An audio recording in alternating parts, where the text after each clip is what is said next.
What is up everyone, welcome to my channel Axiom Programming Basics, and this video is actually the second part of my other video where we talked about setting up C++ development with Visual Studio Code on Mac, where we also wrote a simple Hello World program.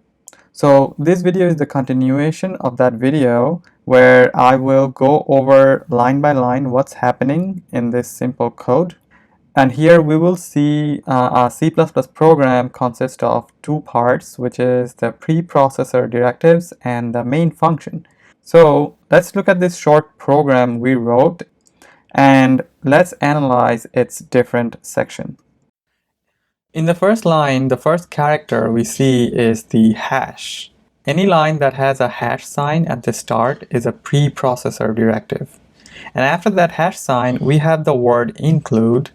There are several preprocessor directives available in C++, but include is the one we see and it is used most often. Include means add the declarations of the given library, and in this case the library is the IO stream library. And the angle brackets around the included library tells the compiler to look in the directory where the standard libraries are kept. C++ also allows us to use a double quote instead of angle bracket, and if you use a double quote, it tells you that look in the current directory first and then look in the directory where the standard libraries are kept. If we change the angle brackets to double quotes, the program still compiles, and we'll see later in our course where using the correct enclosure makes a difference. Let's talk about the second line we had, which is using namespace std. First, let's see if we didn't have the namespace, then how would the code look like? You would have to write std : cout every time we are using cout, and we would have to write std : which can be a pain. So C++ offers a shortcut by putting the command using the namespace std before the main function.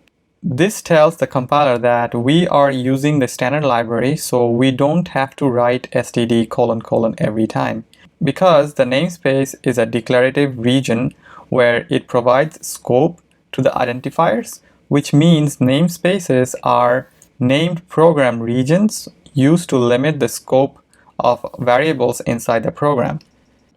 So let's see the use of namespace in the code snippet we made in the last video. So if you comment it out, you need to include the std : here and here before the end line, and then save it and then press the run button, and as you can see it compiles correctly and prints out hello world for us. So as you can see, if you don't use the namespace std, you need to type : every time you are printing out the statement. So if you use the namespace, you just have to write cout and you don't have to type in std every time. So save it and press run. So as you can see, it compiled correctly and it printed the hello world line for us. And that concludes this video. I hope you all enjoyed it.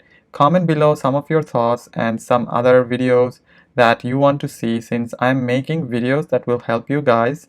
I want to make sure I'm putting more important content, and give it a thumbs up if you liked it, sub if you loved it. Also, don't forget to hit the bell so that you get all the notifications of my new videos. And as always, stay well and safe. I will see you guys in my next video.